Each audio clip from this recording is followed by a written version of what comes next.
You don't have to tell Shohei Ohtani because he knows he became the second player in MLB history. 100 home runs, 250 strikeouts. Everything he does turns to gold. When he wears the cowboy hat, he even looks better than everyone else. Yeah. Watching this, what were you thinking?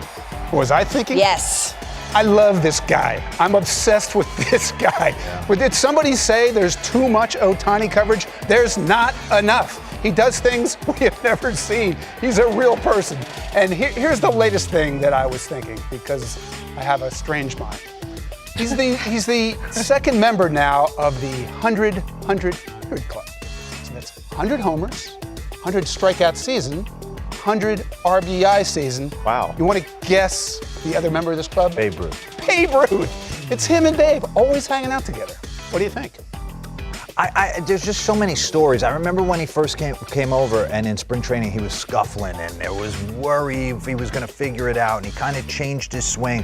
I always go back to being in like a closet calling the Japan series with Paul Severino, voice of the Miami Marlins, and he was like 16, 17 years old. And to lay eyeballs on the first time, and I thought he was the best player on the field against big leaguers then. And then I called John Daniels of the Rangers. I'm like, you know the show? He's like, Mark, we've known him since he was 8 years old. Of course, like everyone knows who he is. But I mean, just a special talent. But up until last year, I mean, we were saying, you got to pick one. It's not working. Really? Last year, I was just the thought, difference. yeah, and he's told us all to basically shut up because Yes, I thought he he was gonna have to be a closer or be like a high leverage guy like a Garrett Whitlock or. There's my club. Now they're look at making that. rules in the game for him. That's right. Think of anybody that they changed the rules of baseball for. Buster Posey, I remember, Bob for getting Gibson. run over. Bob Gibson and Shohei. I'm sure we're missing one. It's unbelievable. It's also unbelievable what nasty Nestor Cortes Such a bad is doing because He's unbelievable. he's unbelievable. He is, I mean, he's the Yankee ace right now.